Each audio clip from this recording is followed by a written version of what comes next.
Champions লিগে বড় চমক ঘটালো পর্তুগিজ ক্লাব স্পোর্টিং সিপি। ঘরের মাঠ এস্তাদিও হোসে আলভালাদেতে বর্তমান চ্যাম্পিয়ন প্যারিস সেন্ট জার্মেইকে 2-1 গোলে হারালো তারা। ম্যাচের নায়ক ছিলেন কলম্বিয়ান স্ট্রাইকার লুইস সুয়ারেজ, যিনি শেষ মুহূর্তে জোড়া গোল করে নিশ্চিত করেন ঐতিহাসিক জয়।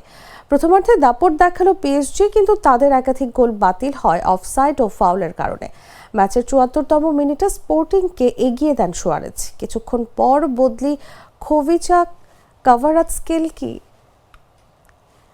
সমতা ফেরান। শেষ হাসি হাসে স্পোর্টিংয়ে।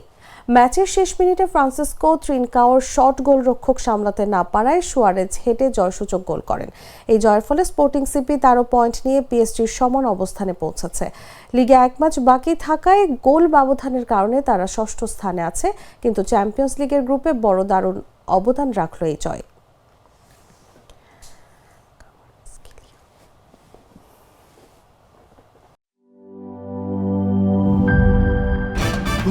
ভয় পাস না, এটা কসমিক ডোজ। শব্দের আরেক নাম কসমিক ডোর। এর ওয়াল থিকনেস ও রিপ থিকনেস বেশি থাকায় এটাকে 50 বছরেরও বেশি। কসমিক ডোর, নিশ্চিন্তে 50 বছর।